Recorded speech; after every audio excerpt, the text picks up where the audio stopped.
Y nos han invadido una serie de enfermedades oportunistas porque tenemos un poco deteriorado el sistema inmune y en cuanto a las infecciones respiratorias tenemos pues con secuelas los pulmones, ¿no? Es por eso que se han presentado brotes sospechosos de poliomielitis, que es uno de los temas que nos reúne el día de hoy para conversar, ¿no? Comienzo entonces directamente diciéndoles que la polio afecta al sistema nervioso central y entre los riesgos, pues la falta de inmunización, que sí está normado por el calendario presente, ¿no?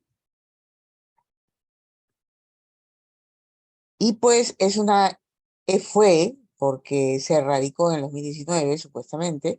Hasta el 2019 habían muy pocos casos, pero es una infección epidémica también, de origen vírico, es decir, lo que te ataca es un virus, no una bacteria, y caracteriza por afección de la médula ósea, de la médula espinal, que se traduce en parálisis, como vemos la foto más o menos extensa de la evolución, ¿no? Tiene data de una historia muy atrás, de 3.000 años, que se conoce pues la poliomielitis, y una estela egipcia así lo muestra, ¿no? De 1580 y 3550 a.C. muestra pues a un sacerdote, como estamos viendo en la parte izquierda, con una pierna atrofiada, probablemente debido a la poliomielitis, ¿no? La palabra viene del griego polios, gris, y milios, médula espinal. Es una ITS, ¿no? Y también se le llama parálisis infantil o enfermedad del Heine-Mirad. Se considera como órgano blanco, como les dije anteriormente, el sistema nervioso central, en donde pues las neuronas motoras son las que más se dan. La polio es una enfermedad infecto-contagiosa grave producida por el virus del poliovirus. Es una enfermedad que puede presentarse en cualquier edad, pero los más susceptibles son los niños menores de 5 años que tienen mayor riesgo de presentar.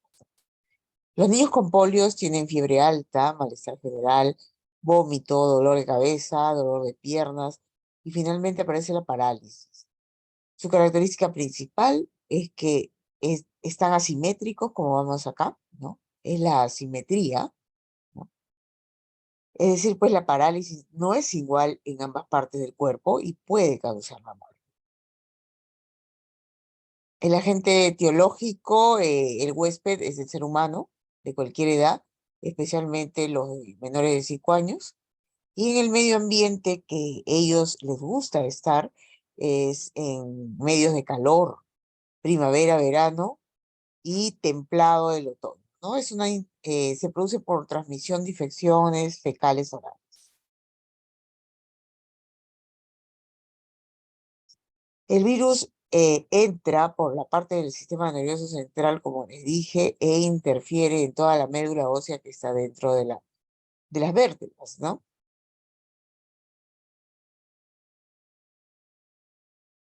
El cuadro clínico que se presenta, bueno, como en todas las enfermedades que a nosotros nos aquejan, o la mayoría de ellas, hay también personas que son asintomáticas y sintomáticas, ¿no?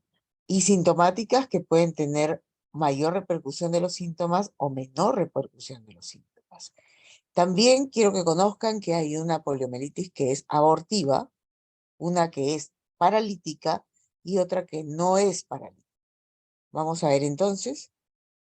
La asintomática es la más frecuente, entre el 90 al 95%, es decir, que no hay manifestaciones clínicas y solo se puede saber pues, si el paciente ha tenido contacto con el virus al realizar de repente algunas pruebas, ¿no? Como los laboratoristas, ¿no? En cuanto a la poliomielitis abortiva, específicamente, bueno, es bastante inespecífica, tiene una presentación pseudogripal, es decir, hay eh, signos y síntomas gripales, estornudos, secreción nasal, fiebre, malestar general, cefalea, faringitis específicamente, acompañada de dolor abdominal, muscular, debilidad, ¿no? Enfermedad breve que tienen no más de 2 o 3 días, y las que se afectan, pues como les repito, son las células del sistema nervioso central, ¿no? El tratamiento de soporte con analgésicos, la mayoría, dieta, pero el paciente no se niega a comer alimentos porque está anímicamente mal y que le afecta como le afectan los sistemas respiratorios, entre ellos la garganta, eh, en la comida no la resiste, ¿no? También le dan sedantes y bueno, como está maltratado, tiene pues que hacer reposo en cama, ¿no? La poliomielitis que no es paralítica y no afecta a los miembros superiores o inferiores, ¿no? Es aproximadamente el 5%, ¿no? Es un poco desalentador porque el 5% es una mínima parte, pero la hay, ¿no? Entonces, tiene una meningitis aséptica, una fiebre de 39 grados centígrados, que es bastante alta, sobre todo para los niños, dolor de cabeza fuerte, rigidez en el cuello, nuca y espalda. Hay confusión mental, irritación meningia y afectación del sistema nervioso y se restablece en un periodo de 2 a 10 días sin ninguna secuela, ¿ya? Pero acá está la más agresiva, que es la paralítica, que afecta al 0,1% de los pacientes infectados por este poliovirus. Causa 3 síndromes: la poliomielitis paralítica espinal, la vulvar y la polioencefalitis. Normalmente se inicia con una fiebre entre los 5 a 7 días antes que otros síntomas, y después aparece la fatiga extrema, dolor muscular, atrofia muscular, que causa parálisis flácida y asimétrica y pudiendo incluso afectar la respiración y la deglución, ¿no? Aparecen trastornos como la escoliosis, que es esto de esta figura que está en la parte inferior derecha, que es como la columna que está torcida, y deformidades permanentes en los pies, como también está en esta foto de acá, que parece que tuviera pie equinovaro, ¿no? Hay un síndrome que se llama pospolio, ¿no? Que algunos médicos no lo quieren aceptar, ¿no? Este síndrome pospolio, pues es una condición que puede afectar a los que sobreviven este flagelo, ¿no? Y en cualquier momento, desde los 10 años hasta los 40 años, después de recuperarse de un ataque inicial del virus de la poliomielitis. Esto quizás estamos viendo hoy en día, ¿no? Es más, muchos pacientes con VIH, como también los afecta la TBC, y si han tenido ellos polio en algún periodo de su vida, sufren unas pequeñas secuelas de polio, afectándole no tan extremadamente los miembros inferiores, pero sí teniendo dificultades para la deambulación, ¿no? Entonces, este síndrome pospolio se caracteriza por un debilitamiento adicional de los músculos que fueron dañados anteriormente por la infección de la polio, y el tratamiento, lamentablemente, no existe tratamiento específico para el manejo del paciente, que debe ser de sostén. Hasta ahora, sin embargo, tantos años han pasado y el tratamiento no existe. Acuérdense que es un virus. Justamente hay mucha información de este síndrome postpolio, ¿no? De diarios antiguos que, y sin embargo, están colgados en la red para que ustedes lean, se informen de lo que yo estoy hablando, ¿no?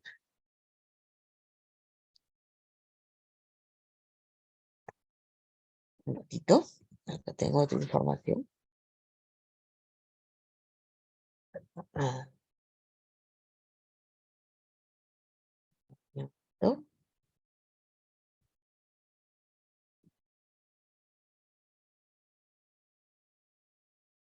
Quiero ponerle en autos a ustedes para que sepan qué, qué acciones tomar, ¿no? Sobre todo porque son personal de salud, ¿no?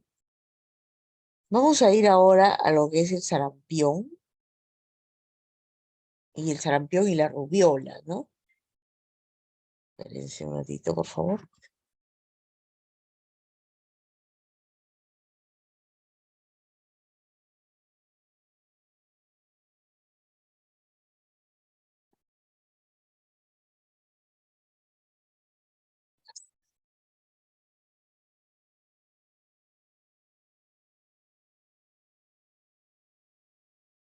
Oh, oh, un ratito, sorry.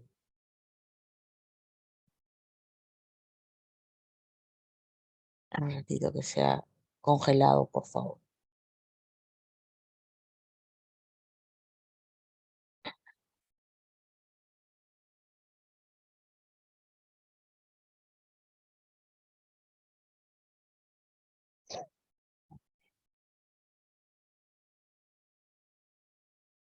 Un minuto, chicos, que se me ha frizado todo el teclado.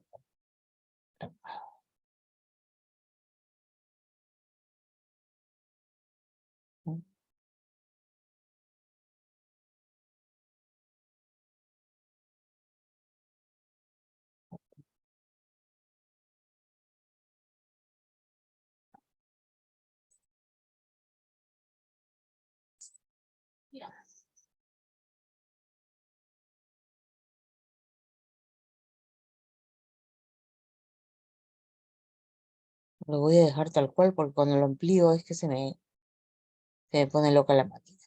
Bueno, seguimos entonces y nos abocamos al sarampión, que es una enfermedad febril exantémica y que conglomera de repente alguna serie de síntomas como fiebre, erupción cutánea, que es la principal característica del sarampión, ¿no? Son unos exantemas rojos como los que estamos apreciando en pantalla, ¿no? Y pues afectan principalmente a preescolares y en menor medida a la población adulta. Los exantemas son erupciones cutáneas que aparecen súbitamente y se extienden desde petequias hasta máculas, ¿no? En todo en todo el cuerpo.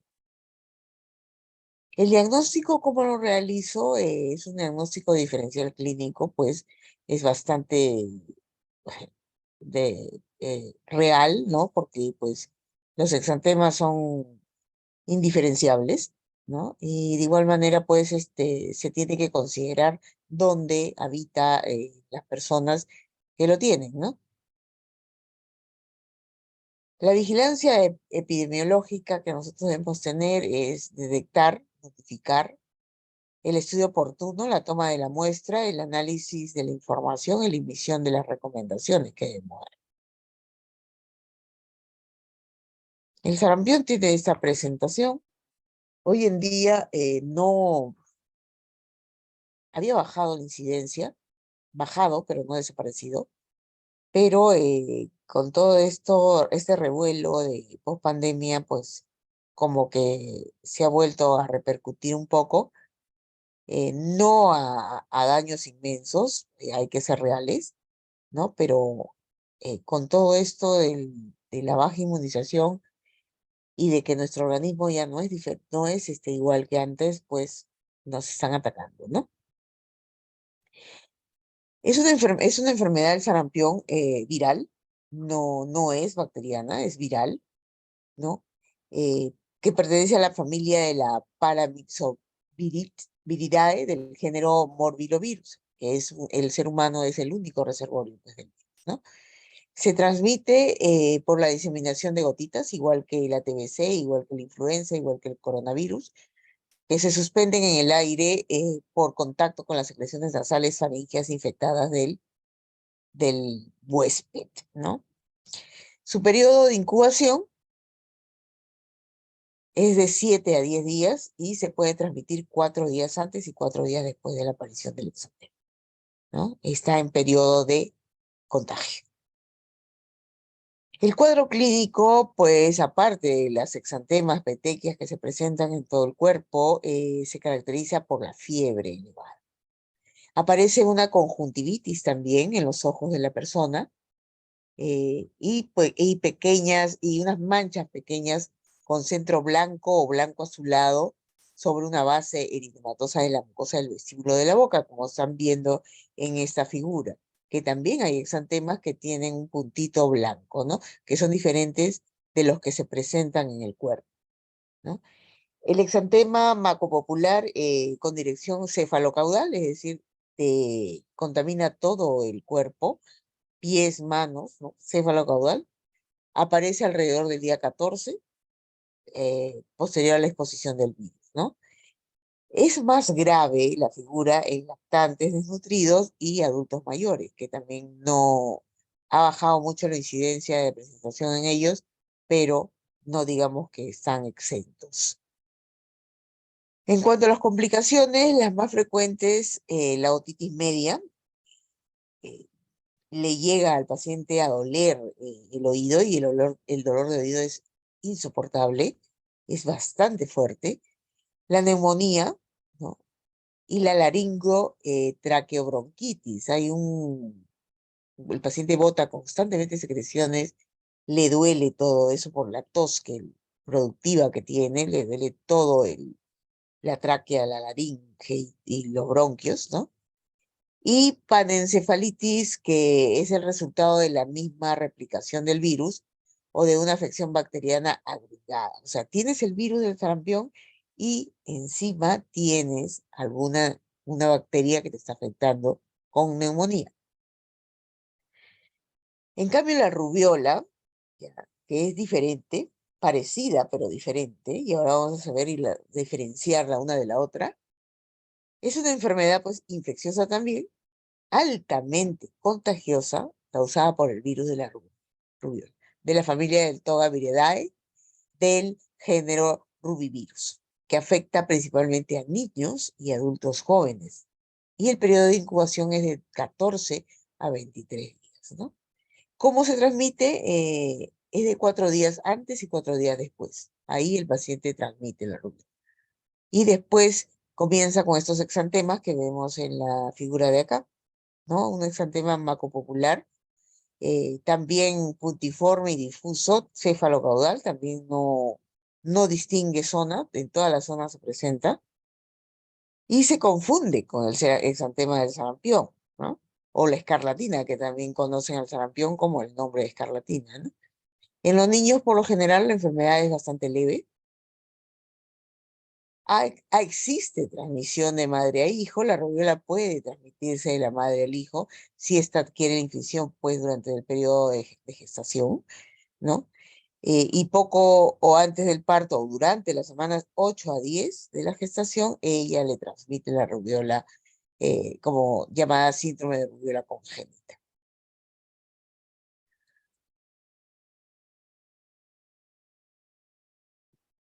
Es considerado un problema de salud pública, ¿no? Y se caracteriza por los siguientes defectos. Auditivos, también hipoacusia tiene el paciente o la persona, tiene una hipoacusia, es decir, pérdida de la audición, y neurosensorial, oftálmicos les da cataratas congénitas, glaucoma congénito, retinopatía.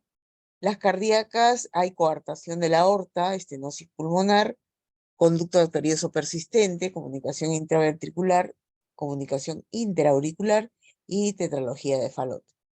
Y las craneofaciales y neurológicas están la microcefalia, retraso del desarrollo psicomotor. En la retículo endotial está la esplenomegalia y la hepatitis. Hematológicos, púrpura trombocitopénica. Endocrinos está la diabetes y el hipotiroidismo. Entonces, la situación no es para desmerecerlo, ¿no? Porque si tanto daño causa y tanta repercusión a nivel de tantos sistemas, te va a atacar, ¿no?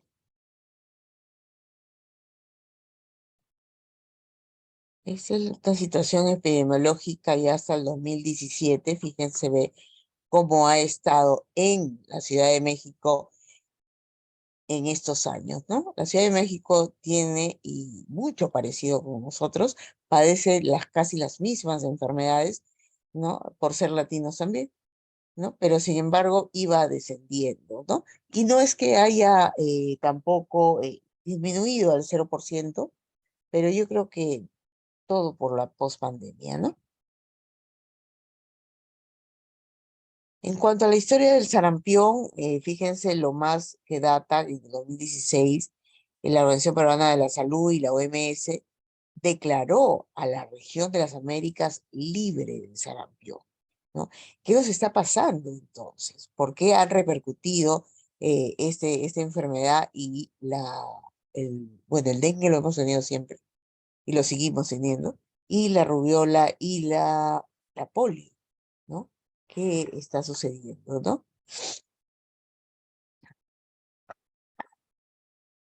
¿Cuál es el riesgo de la reintroducción del sarampión y la rubiola? Es persistencia en la transmisión de varias regiones del mundo. Hay las bajas coberturas de vacunación, ¿no? ¿Se acuerdan cuando nos encerraron en la primera, segunda ola, ¿no? No entraron las brigadas itinerantes a vacunar a las poblaciones indígenas y hubo una brecha bastante grande de, de personas sin vacunarse, ¿no? Entonces, estamos viviendo esa situación ahora, ¿no? De alguna manera está repercutiendo en nuestra salud, ¿no? El alto flujo migratorio también ha traído pues a personas que tienen estas enfermedades, y no solamente estas, sino sumadas a cuáles, a la TBC, TBC multidrogoresistente, VIH y enfermedades ITS de transmisión sexual, sobre todo la sífilis, ¿no? Ellos han traído, los migrantes han traído estas serie de enfermedades. Y no es que yo tenga situaciones en contra de ellos, simplemente estoy transmitiendo la realidad que es esa, ¿no? La recomendación, ¿cuál sería? Mantener un sistema de vigilancia epidemiológica sensible y robusta, ¿no? Todos, no solamente eh, el el sistema de vigilancia, sino cada uno de nosotros como actores principales o profesionales de la salud, ¿no?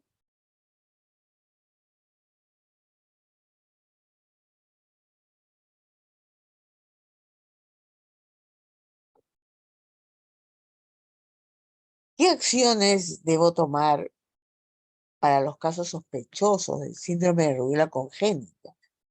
Tengo que tomar muestras de suero y exudado faríngeo con un hisopo, a todo caso probable en el primer contacto con los servicios de salud y durante el primer año de edad, ¿no? Sacarle inmunoglobulina M para obtener una segunda muestra y también un PCR, ¿no? A las madres de los casos probables también se le tiene que tomar la muestra y hacerle un perfil de Torch, que eso va para la parte ginecobstétrica.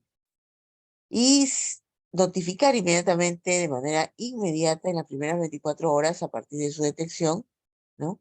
Los brotes probables de sarampión o rubiola a la jurisdicción sanitaria que te pertenece, ¿no? Y participar en la investigación de brotes. En caso de alguna defunción de sarampión, un ratito. En caso de alguna infusión o de sarampión o rubiola, el personal de la unidad médica tratante pues deberá enviar una copia del expediente clínico y el certificado de defunción a la jurisdicción sanitaria donde corresponde, ¿no? En un periodo no mayor de 10 días hábiles. Y recuperar y enviar a la jurisdicción sanitaria el expediente clínico también y el estudio epidemiológico de todos los casos probables, ¿no?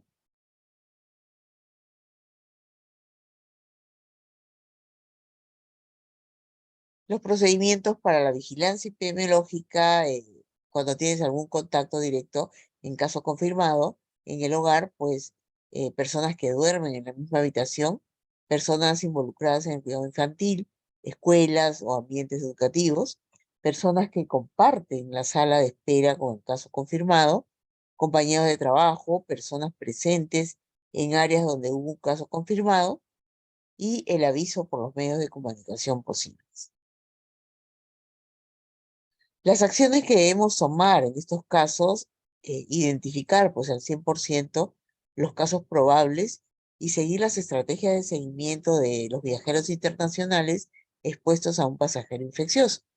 Corroborar casos de brote en el país de origen del vuelo o visitados, el cumplimiento de la definición operacional, notificar inmediatamente al nivel técnico del administrativo superior, realizar un estudio epidemiológico del caso, investigar el comportamiento del pasajero durante el viaje, registrar también el caso en la plataforma de vigilancia epidemiológica, reducir el contacto social iniciar acciones de bloqueo epidemiológico, tomar muestras de todos los casos probables, ya sean positivos o indeterminados, y negativos, pues suspender las acciones del bloqueo, ¿no?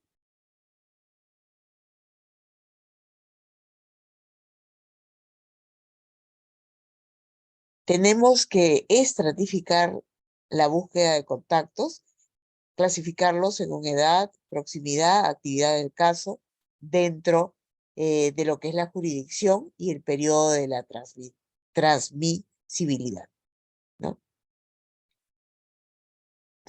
Y esto acompaña a la búsqueda también de bloqueos vacunales.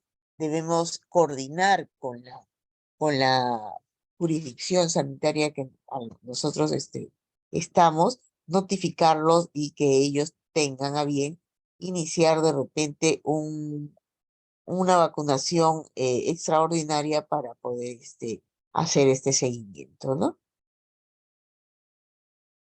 Los procedimientos de laboratorio que les comenté, la muestra del exudado, la muestra del suero, estas son confirmatorias y después ya se acompaña de otras como la PCR y etcétera, ¿no? Aquí están, justamente, ¿no? Se extrae la sangre y se hace la toma del suero, ¿no? En un tubo de plástico. Y en caso probable, el exudado, pues, exudado faríngeo, que es muy parecido al hisopado que nosotros nos hacían en tiempos altos de coronavirus, ¿no?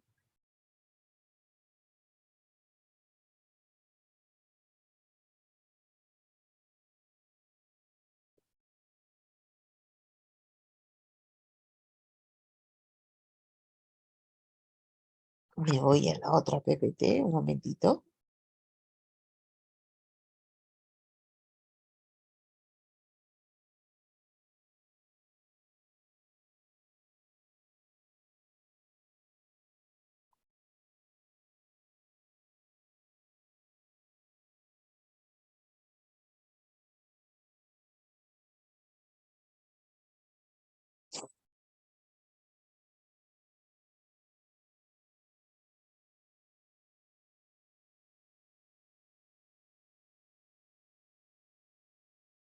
En cuanto a la difteria,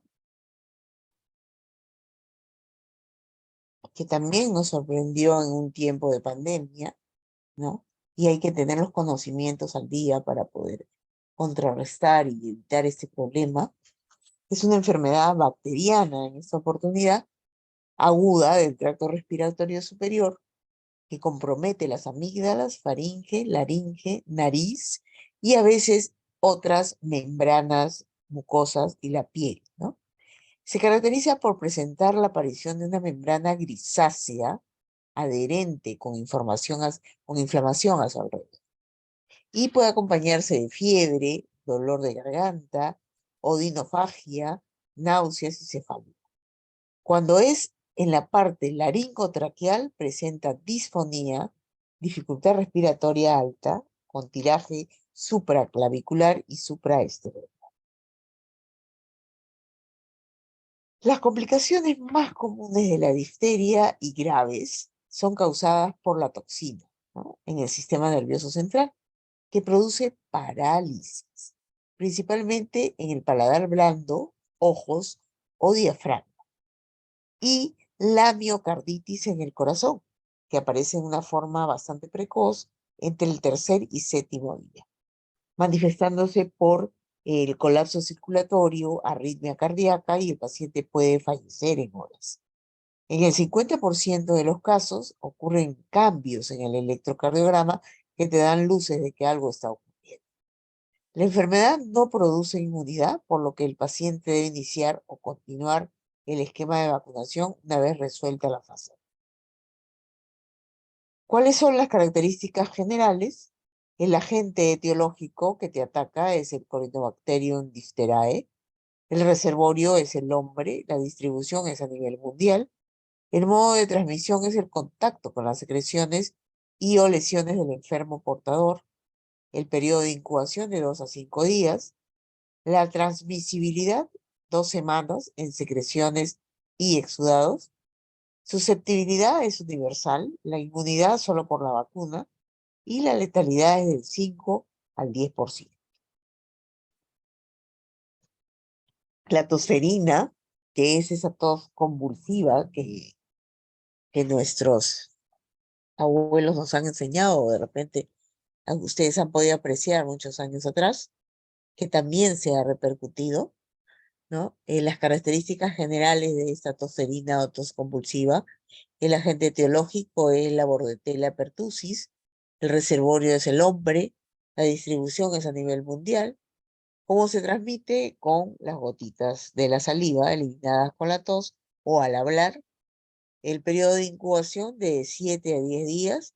La transmisibilidad desde la fase catarral respiratoria hasta las 3 semanas después del inicio de los paroxismos. La susceptibilidad es universal, pero mayor en menores de 5 años.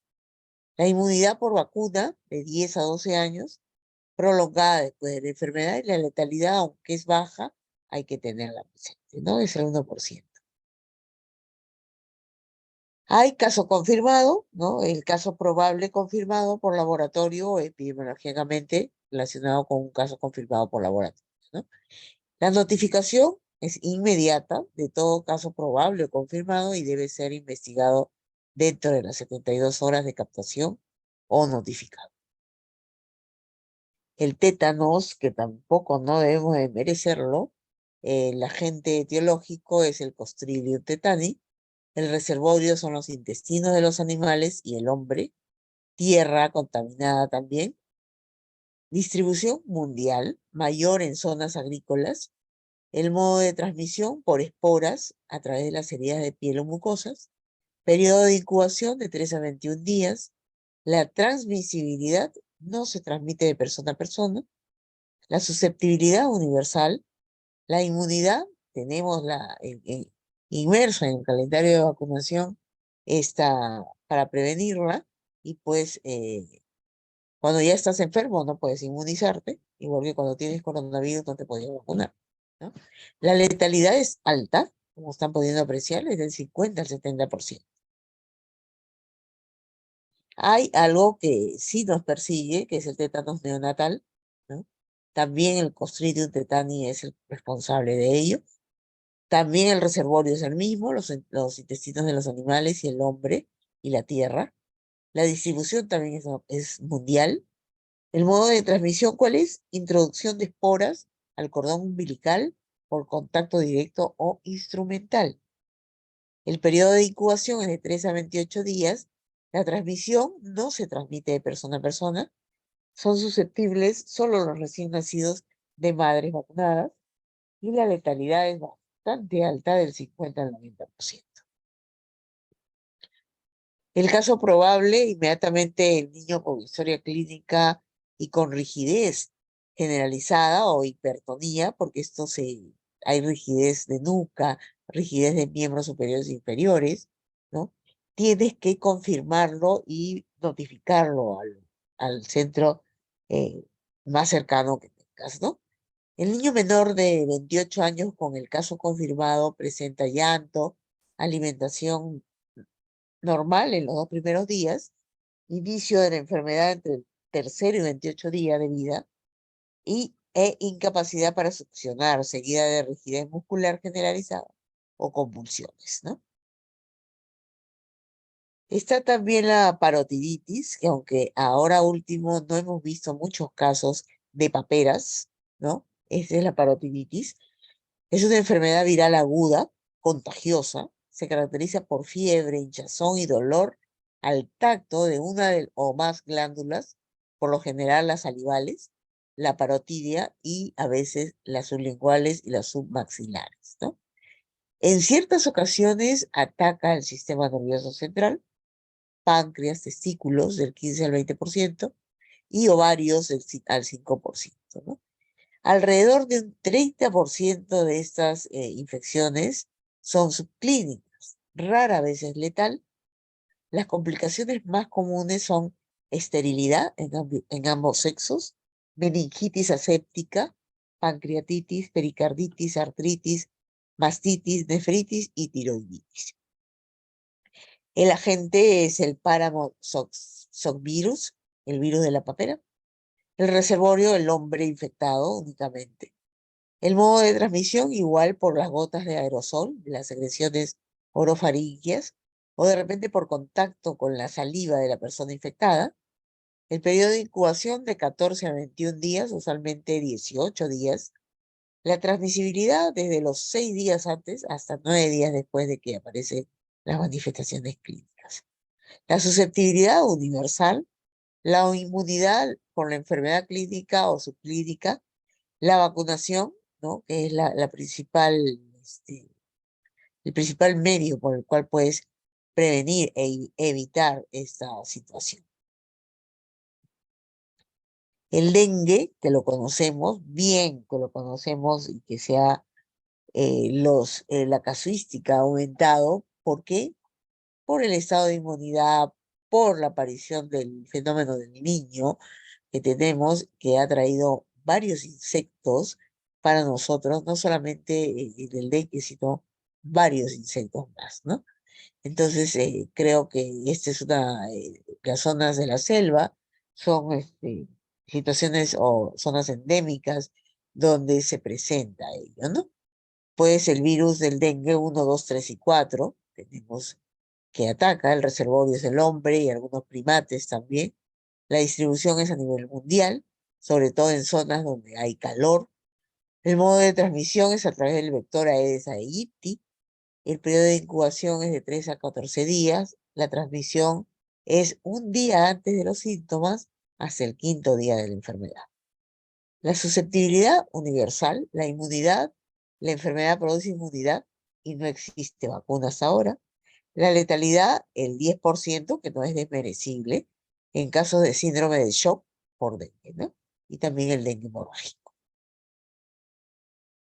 Y la tuberculosis, que hasta ahora no salimos de ello, pues la tuberculosis, más aún en Lima que de repente en provincias, por el hecho de que Lima es una capital, pues,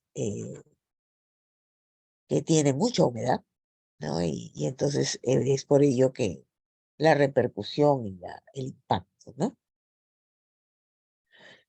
El agente que lo ataca es el Mycobacterium tuberculosis o el bacilo de Koch. El periodo de incubación es que aparece la lesión en la primera o en las 2 a 10 semanas. El periodo de transmisibilidad dura mientras hay expulsión de bacilos, ¿no? El modo de transmisión, inhalación de gotitas de saliva.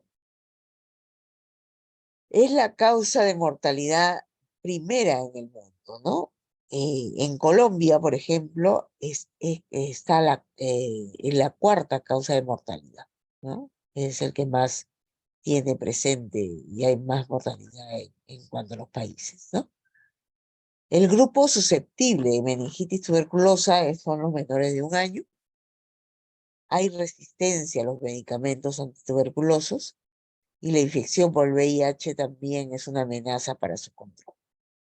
De 9.118 casos en el 2005, 84.1 se presenta a nivel pulmonar, 5% meningia, 15,4 en formas extrapulmonares, sobre todo a los pacientes que abandonan el tratamiento, ¿no? Y como les dije, Colombia es el más representativo en casos de tuberculosis, ¿no? La patogenia suele aparecer en el curso evolutivo de una primoinfección, es decir, está diseminado por el linfohematogenia, llegando a espacios subaracnoideos donde forman los focos gaseosos o de Rich, ¿no? El Ya saben que el cuadro clínico, pues en la fase 1 o fase prodómica, es fiebre, malestar, anorexia, irritabilidad, cefalea, vómitos. En la fase 2 ya es cefalea progresiva, escalofríos, letargia, confusión mental, convulsiones, anisocoria. Hay hiperestesia también sensorial, fotofobia, estrabismo, abombamiento de las fontanelas enlatantes, señales de irritación meningia y signos de Kerning, que son los pacientes cuando se ponen en cúbito supino, con la cabeza y rodillas flexionadas, se le extiende la rodilla y la limitación en su extensión es considerada positiva. Y el síndrome de Brudinsky, que se explora con el paciente en decúbito también supino, es positivo cuando se flexionan automáticamente miembros inferiores cuando el examinador flexiona el cuello del paciente. Tenemos también,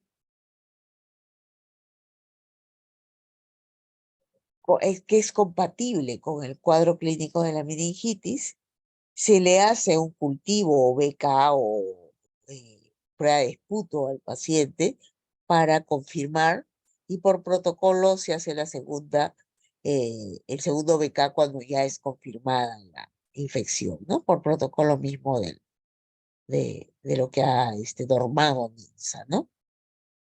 Tenemos los medicamentos para el tratamiento farmacológico, que ustedes ya lo conocen, y cómo se previene, que es lo que es más importante, pues mediante la vacuna del BCG, la educación sobre las medidas de prevención, usar tapabocas, educación sobre la enfermedad y mantener pues también conductas correctas con nuestro vivir, ¿no? Porque muchas personas escupen en el suelo y pues el bacilo de Koch eh,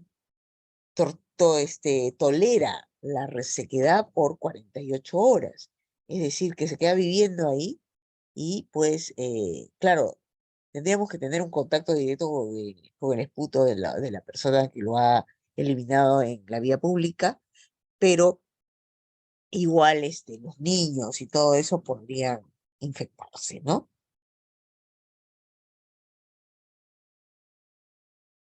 Hay una fiebre del dengue, que es el dengue clásico. Con un caso probable, hay un cuadro febril agudo de 2 a 7 días de evolución, con cefalea intensa, dolor muscular, dolor a articulaciones, retroocular, con erupciones macopopulares y en un paciente procedente de zonas infestadas por el vector de la ESAI, ¿no? El caso confirmado, pues el caso probable de dengue clásico, tendrías que aislarlo porque, para que no infecten a los demás, ¿no?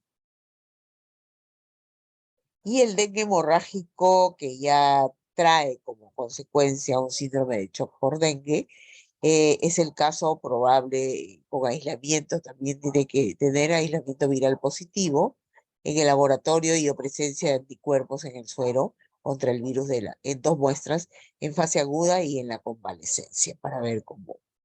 El brote se considera brote pues al aumento. Caramba, ¿qué pasó acá? Fiorella, no puedo pantallar, por favor. Ya, el brote es la incidencia habitual de casos para el área y el periodo de estudio. Hay una cosa que, si bien es cierto, ha bajado muchísimo en nuestros entornos, pero hay que considerarla también para tenerla en cuenta, la meningitis meningocócica, que el agente es la Neisseria meningitidis. El reservorio es el hombre, la distribución es mundial, el modo de transmisión es por gotas de saliva y el contacto con las secreciones nasofaringeas. El periodo de incubación es de 2 a 10 días. La transmisión hasta 10 meses sin tratamiento. La susceptibilidad universal, ¿no? Y la inmunidad por vacuna, la letalidad es del 10 al 50%. ¿Cómo certifica un caso probable?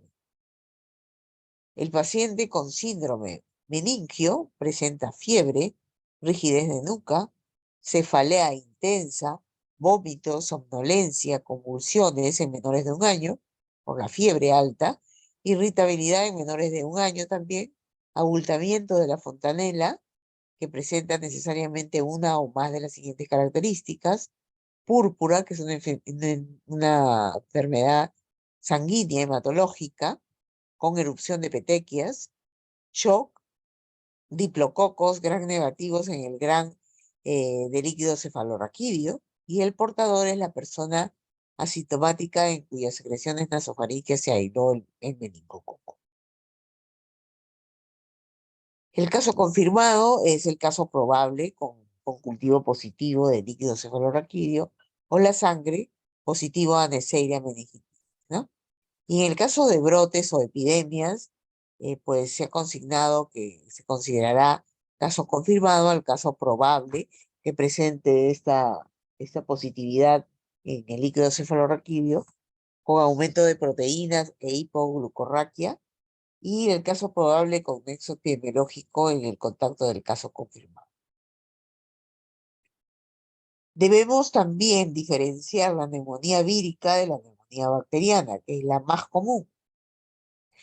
La neumonía bacteriana es una infección que se manifiesta en los pulmones, en uno o en ambos. El agente causal es Streptococcus pneumoniae, que es el causante principal de la neumonía bacteriana. El reservorio y la fuente de infección son los humanos, tanto individuos enfermos como portadores sanos también hay, que son la fuente principal de infecciones. Esta fuente de infección, virus y bacterias, porque ambos atacan y dan la neumonía, están presentes comúnmente en la nariz o en la garganta de los niños y pueden infectar los pulmones al inhalarse. El modo de transmisión puede propagarse por vía aérea en estas gotas que nosotros eliminamos al hablar, al toser o al estornudar, producidas por las personas pues, que están tosiendo o están estornudando, ¿no? Además, la neumonía puede propagarse por medio de la sangre también, sobre todo en el parto y en el periodo inmediatamente posterior.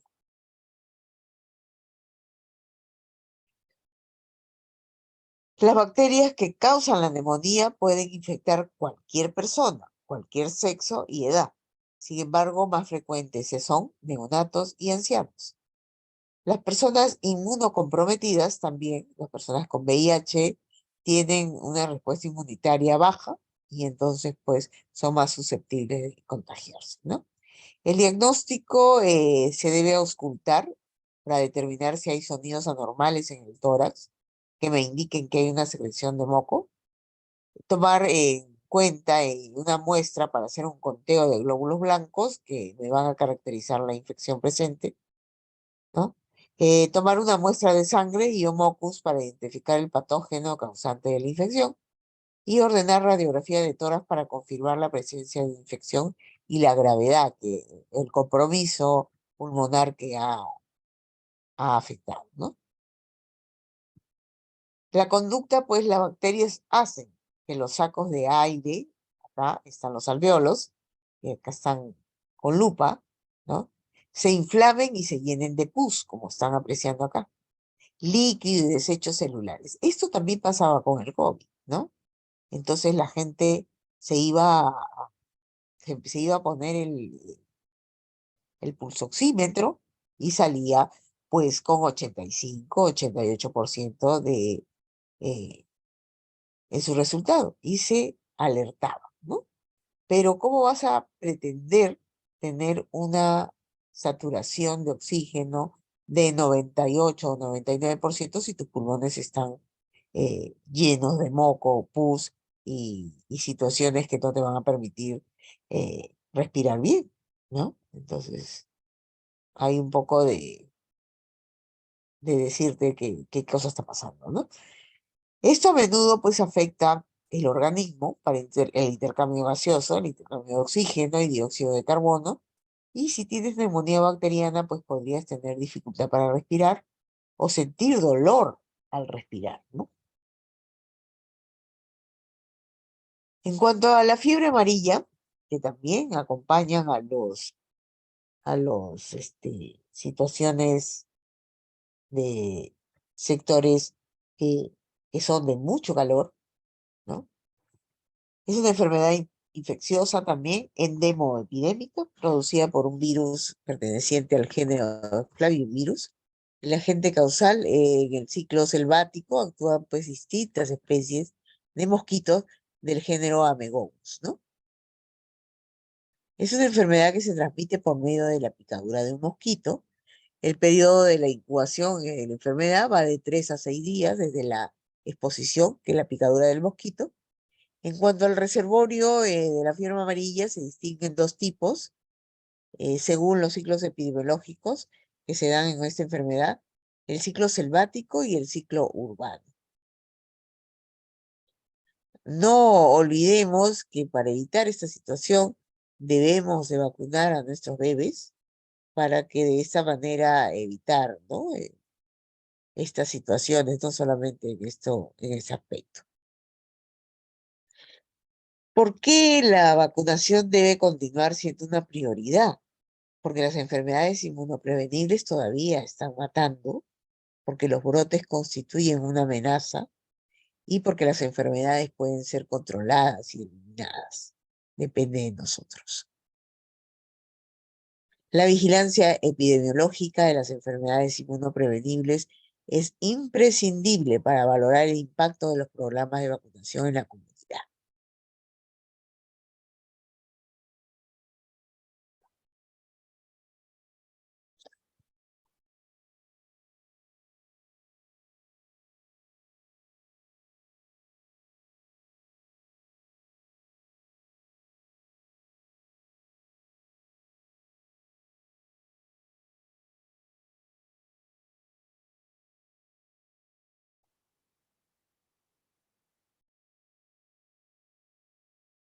¿Y qué cosa es la definición de la vigilancia epidemiológica?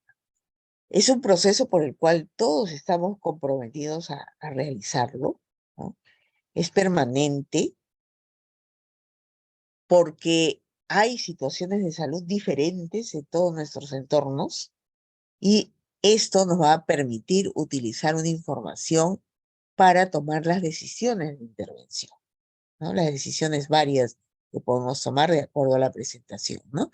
Y sobre todo también para disminuir los riesgos de enfermar o morir. Voy a pasarles un video, denme un minuto que los voy a buscar.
Espérense, creo que no le puse para poder escucharlo. Ahora sí, listo. Buenos días, ¿qué significa esto? Buenos días, Joana, buenos días, Omar, buenos días a todos nuestros oyentes en Lima Metropolitana y en todas las regiones de nuestro país.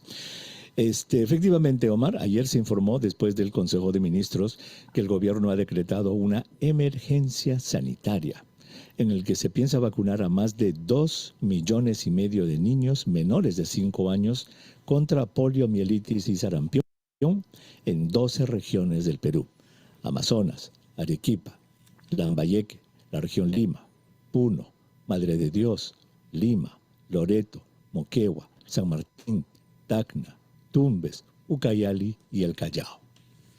Dijo el MINSA que tienen en este momento 27 millones de soles, de los cuales 12 millones van a servir para comprar vacunas y 10 millones para contratar a 20,000 brigadistas de vacunación. Ahora, ¿qué cosa es la emergencia sanitaria? La definición de emergencia sanitaria, Omar, está contemplada en el artículo 5 del decreto legislativo número 1156. Implica dos cosas. Uno, que existe un estado de riesgo elevado o daño a la salud y la vida de las poblaciones de extrema urgencia. Y segundo, que la capacidad de respuesta de los operadores de salud, en este caso el personal del MINSA, para reducir o controlar ese riesgo elevado es insuficiente, ya sea en el ámbito local, regional o nacional. Entonces ayer cuando salió esta noticia, muchísima gente se preguntaba, ¿será de que hay brotes? ¿Será de que han aparecido casos de sarampión? ¿Será que han aparecido casos de polio? Bueno, aparte de un caso de polio relacionado a la vacuna, que lo comentamos en RPP Noticias hace ya algunas semanas. Así, Al doctor. parecer no hay más, hay 2 más en investigación, nos han dicho del CDC, pero no hay otros casos confirmados. De tal modo que yo creo que, y esto hay que realmente resaltarlo, lo que está haciendo el MINSA es que no esperar a que aparezcan casos. Sería terrible. Justamente hablábamos de eso ayer en el programa, Omar, Joana, y en otras oportunidades, de que muchas veces nosotros reaccionamos ante ante la desgracia. Entonces me parece muy importante de que el MINSA en este momento esté decretando un estado de emergencia ante la posibilidad de que se presente algo tratando de prevenir el problema. Me parece que eso es algo que hay que destacar. Ahora, la pregunta es, ¿por qué se necesita declarar un estado de emergencia en vez de que la ejecución de este plan de vacunación masiva sea una actividad programática de rutina del MINSA? ¿Para qué elevarla a un estado de emergencia? Bueno, hubiera sido muy importante, y esta es una pregunta que algún periodista ojalá que se la haga a la ministra de Salud o a los responsables, ¿por qué se está escogiendo un estado de emergencia en vez de que sea un programa regular? La respuesta más lógica, y estoy seguro, va a ser de que un estado de emergencia le va a permitir al Ministerio de Salud realizar gastos excepcionales, tener mucha más, digamos, flexibilidad para destinar dineros para esta campaña. Independientemente de eso, Joana, Omar, yo creo que esta es una actividad que todos los peruanos, independientemente del lugar en el que nos encontremos en nuestra situación, ideología, política, etcétera, tenemos que apoyar. Sería una vergüenza terrible que nuestro país, que el Perú, se convierta en un foco de polio, sarampión en las Américas. Así es que yo creo que esto es algo que todos tenemos que apoyar, independientemente de nuestra visión. Todos debemos apoyar. Los padres de familia llevando a los niños y sus niñas para que se vacunen. Los operadores de salud, los medios de comunicación, los políticos. Todos tenemos que contribuir a que los niños, niñas peruanas, Omar, Joana, se vacunen en las próximas semanas para evitar que el Perú se convierta en las Américas en un foco de polio y sarampión, lo cual sería una vergüenza. Claro que sí, doctor. Seguir pisando el acelerador justamente con el proceso de vacunación. Las buenas experiencias, además, que el Perú ha registrado ya por muchos años. Muchísimas gracias al doctor Elmer Huerta en nuestro espacio vital. Son las 7:30 de la mañana.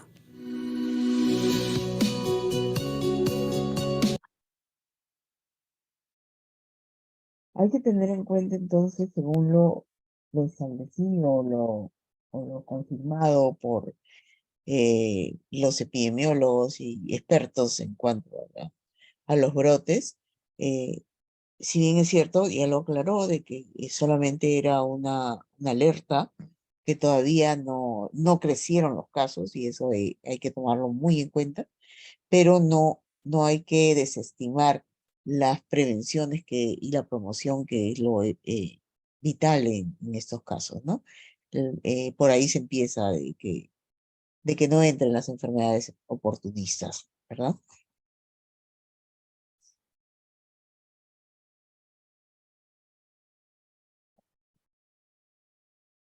Y esto, bien, perfecto.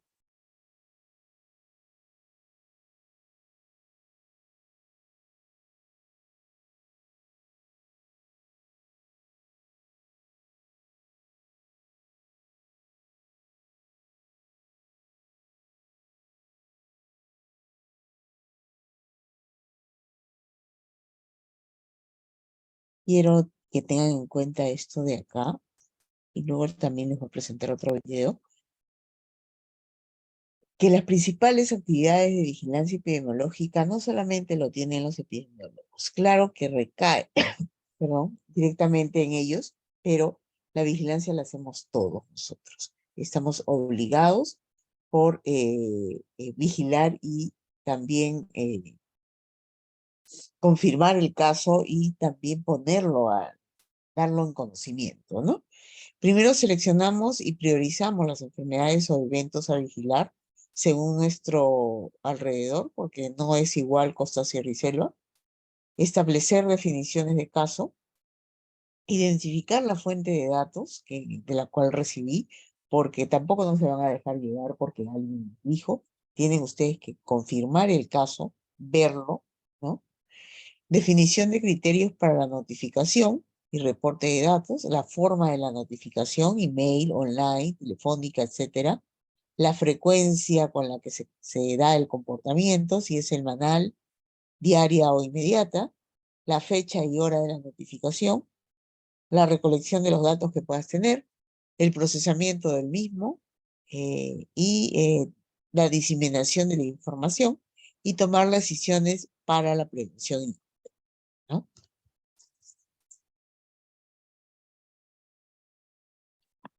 Y esto de acá es lo que estamos viviendo hoy en día, ya por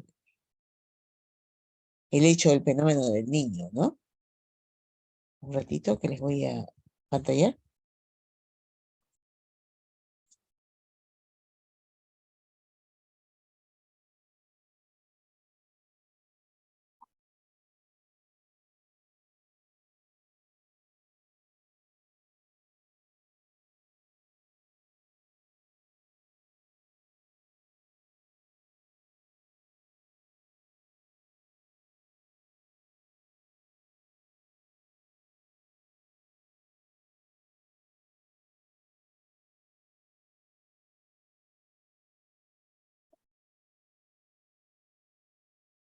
Un ratito, sorry.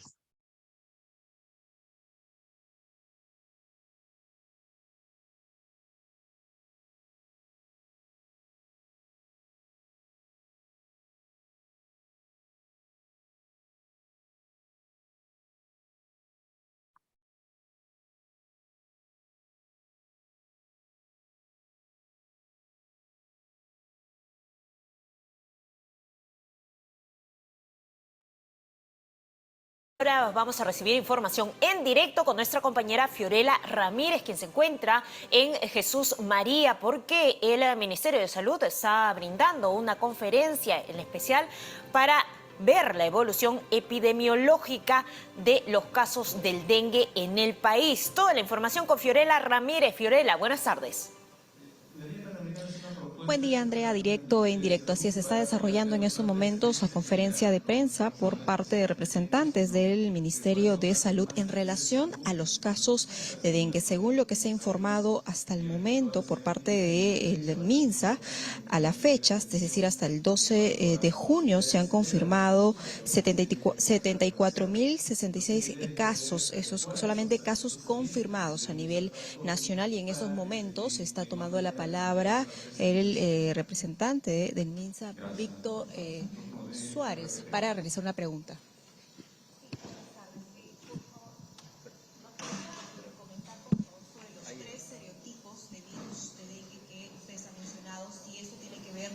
Algún aumento de casos, por ejemplo, en la zona norte, donde hay un repunte de casos, y si es más contagioso quizás o es más agresivo.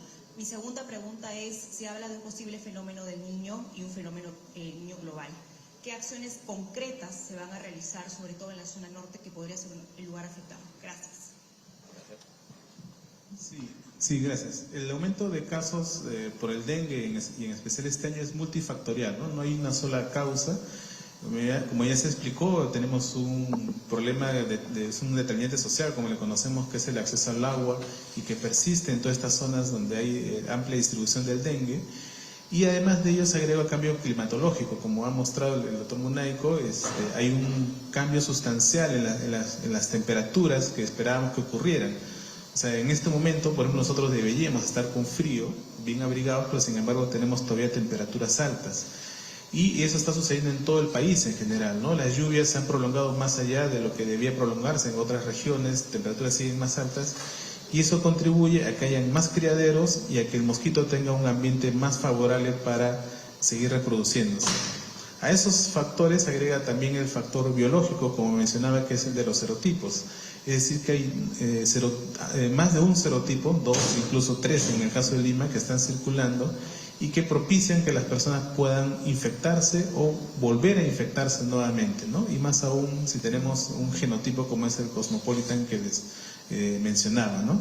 Eso es lo que está interviniendo también. En cuanto al fenómeno del niño para más adelante, estamos ya preparando un plan de trabajo para enfrentar este nuevo fenómeno en el cual básicamente reforcemos lo que es la atención primaria, el nivel de atención primario para poder enfrentar una mayor demanda de servicios de salud por estas enfermedades, pero también prepararlos físicamente para que no sufran daños como consecuencia de las lluvias, ¿no? Bien, gracias, doctor. Andrea, ha sido palabras entonces de Víctor Suárez Moreno, jefe del Instituto Nacional de Salud, en el que ha referido que en relación a el posible fenómeno El Niño todavía se va a elaborar un plan que posteriormente va a ser anunciado. Vamos a escuchar las interrogantes de los colegas que están realizando en este momento. Población vulnerable, se garantiza la cobertura, sobre todo en el traslado de los afectados en la región norte del país hacia Lima, y si está dentro de la cobertura debida del CIS. Y una última pregunta sobre precisamente el reporte que dio la Contraloría y que mencionó mi compañera. Advirtieron que hay 1.845 mosquiteros que permanecen inmovilizados en el almacén del Cenares. ¿Qué se va a hacer respecto a ello para agilizar la viabilidad de estos materiales? Sí, en cuanto a lo que es los traslados vía avión, el Seguro Integral de Salud los está coberturando y por eso es que se han podido realizar varias de las transferencias que son de público conocimiento, ¿no? En cuanto a lo que es los mosquiteros, recordemos que los mosquiteros pueden tener dos objetivos diferentes, ¿no? Los mosquiteros impregnados con insecticidas tenían como fin básicamente el control de la transmisión de la malaria. Y mosquiteros regulares sin necesidad de insecticidas pueden ser usados también para proteger contra el dengue, sobre todo a pacientes que ya tenemos hospitalizados y que queremos evitar que puedan seguir transmitiendo desde su lecho de reposo en donde se encuentran, ¿no? Entonces, CENAR está tomando ya las previsiones del caso sobre estos mosquiteros, ¿no? Ellos ya me informarán. Bien, gracias, doctor Suárez. El turno de Éxitos. Bien, Andrea, entonces han sido palabras del jefe justamente en relación a los casos de dengue en nuestro país. Lo que ha respondido brevemente es que en cuanto al fenómeno del niño se va todavía a elaborar un plan, y en cuanto ahora se está explicando sobre este informe de la Contraloría, donde han encontrado algunas deficiencias, sobre todo en 4 regiones de nuestro país, como por ejemplo la brecha en cuanto a personal médico y también falta de medicamentos. Directo en directo, RPP Noticias. Bien, muchas gracias a Fiorella Ramírez por la información, y a esta hora vamos a recibir...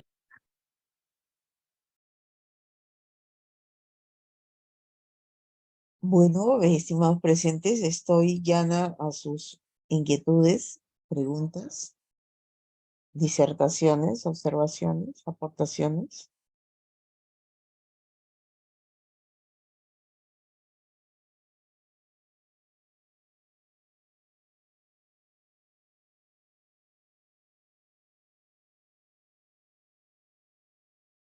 Pueden hacerlas activando sus micrófonos, si no pueden de repente por el chat.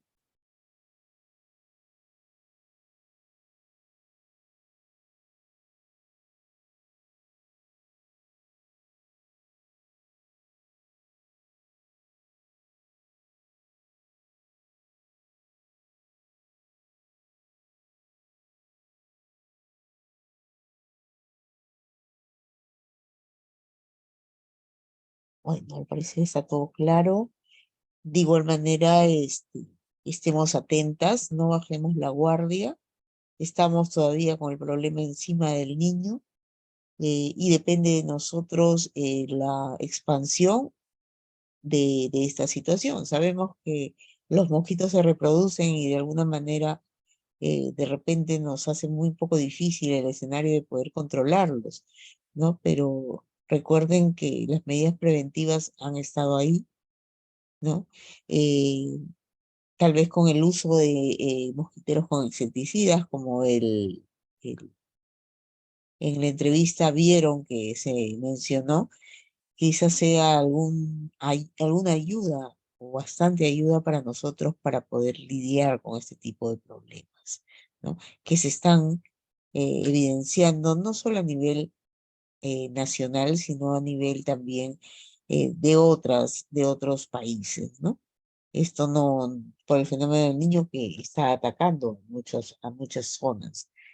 sobre todo las de calor, ¿no? Ya que acá en Lima estamos viviendo pues ya prácticamente el mes de julio, cuando nosotros estaríamos saliendo ya abrigados, ¿no? Hay un clima bastante terrible porque la gente no sabe cómo vestirse y se abriga y luego al mediodía hay una temperatura de 22, ¿no? Y para salir con ese abrigo que se ha puesto en la mañana cuando está con 17 grados, pues es un poco fastidioso y se sacan las casacas, las chaquetas, las chompas y es ahí donde pueden pues contraer de repente enfermedades respiratorias por el cambio, los cambios bruscos de temperatura.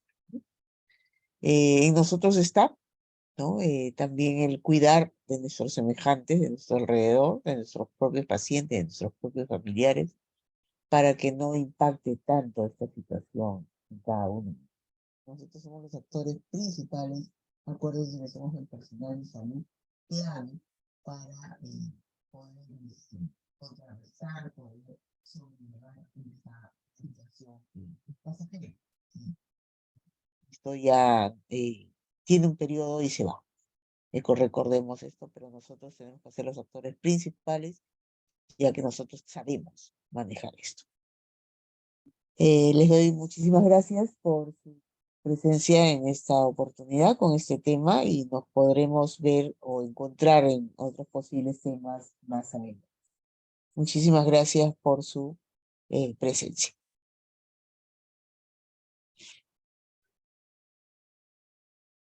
Gracias, Magíster Erika Benavides. Gracias también a todos los participantes que han podido asistir el día de hoy. Tal vez tendrán alguna consulta o alguna duda que puedan tener.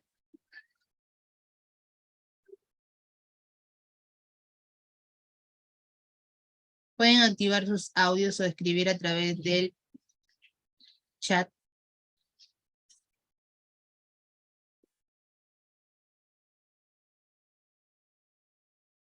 Parece que todo ha quedado muy claro. Recuerden que también pueden certificarse.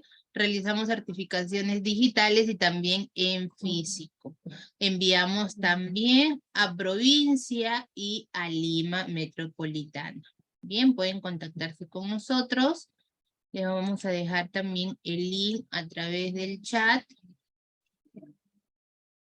para que puedan preguntar sobre la certificación. Bien, recordarle que la certificación hay un costo tanto físico como virtual también.